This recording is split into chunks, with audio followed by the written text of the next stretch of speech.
ammas namni dhagee hin jiru ganama sa'aatii 5 walakkaa yeroo ta'u studio jira sonaan studio kan jedhamu Dasaalii Magarsaa gurbaa jedhamu tokko biran gullallee dhaqee sadaffaa gamoo darbii sadaffaa irra gaafan ga'u mucaan beekaa Saamu'eel jedhamu tokko fiigaa dhufe kan soraa dhageessee dhuftee naan jedhe maal ta'e soraaniin jedheen soraaniin boqotee naan jedhe soraamoo hin jedheen neen obboleessa koof gaafan bilbilisaa biizii jedha ammas studio dhiiseen beekaan doon hojii dhufe dhiiseen fiigaan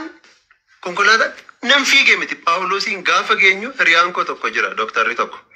an beetaa nama akkas nama du'ee maal nan sodaadha beetaa akkas ilaaluu dhaga'u nan sodaadha gaafa naqu ijoolleen bo'aa jiru hiriyaan koo dooktaradha wajjin deemnee Paawuloos keessa galee obboleessa godhan arge dhaabatee bo'aa maal ta'e akkasidha I think danuun achi jirta yeroo nufi danuun iyyuu achi jira na dursee achi geera naannaa sa'aatii 5 walakkaadha amanuu hin dandeenye Facebook irratti baheen uummannis dhufee akka gaafatuuf Facebook irratti post godhe kun yoomiga sa'aatii 5 walakkaa mucaan Latii Caalii jedhamus jira achi siqee gaafan laalu Efreem Hambisaa Lalisaa Mitikuu ijoollee sin social media irratti beektan ijoolleen kitaaba barreessan ijoolleen muuziqaa qaban nan arge amanuuf baay'ee natti ulfaate Facebookii korratti hospitaala Paawuloositti koottaa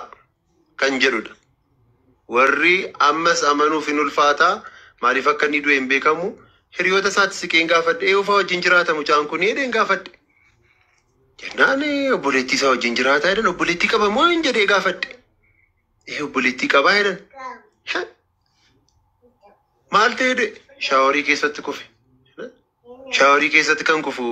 dargaggeessa jaarsa waggaa 70 seete shaaworii keessatti hin kufee kan jettee dubbattu gurbicha ija keessan ilaalee beekta eessa jiraattatiin jedheen jamoo jedhe eeyudhat maqaan kee jedheen Iyyoob naan jedhe okay akkasii latiin jedheen amma mucaan kun boqoteera as kan jirtan hundi keessan iddoo kana hin deeminaa maaliif akka inni du'e maal isaa qorannoon itti hafuuf at least saanduqa maal garuu qarshii nu barbaachisa miti baay'een keenya immoo akkaawuntii Facebookii qabna malee qarshii hin qabnu mucaan bal'aa jedhamu tokko qarshii sassaabuuf kanaan noon jedheen isan beeku waan ta'eef ilaamiin jedheen amma gadhanni kooyyuu na hollachaa jira Efreem jedheen Efreem Hambisaadhaan efi ati galmeessi Lalisaa Mitikuu wajjin lama ta'aati maqaa galmeessaa qarshii fuudhaa jedhee gaafan achi siqu inni kun obboleessa isaatii naan jedhan eenyu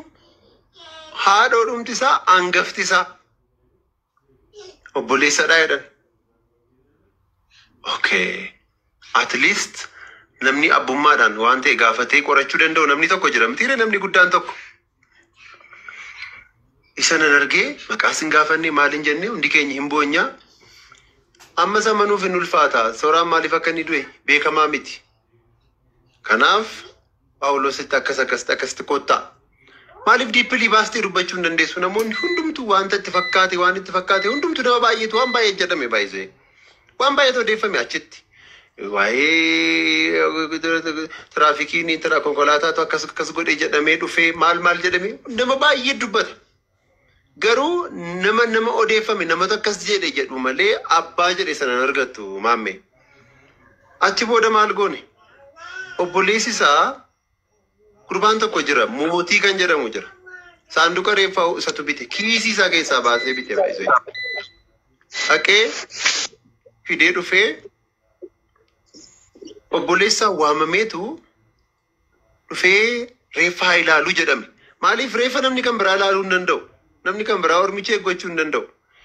obboleessi isaa sun immoo wajjin mucaan mootii jedhamu sanaa wajjin seenan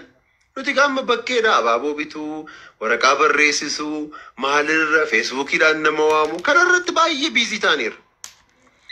yeroo reeffi ba'uuf jedhu gurbicha gara keessaatti waamanii yeroo inni ilaale nan beeka achi booda deemanii ummanni eessatti nu eege dirree iddoo gafarsaa jedhamu naannaa gafarsaa bishaanichaa as garanatti nu eege sooraan achitti gaggeessaan godhame gaggeessaan erga godhamee booda gara manaatti hin deebi'e. Namoota meeqa akka inni qabu naannaa sana eenyu wajjin ture? Galgala sana wajjin ture?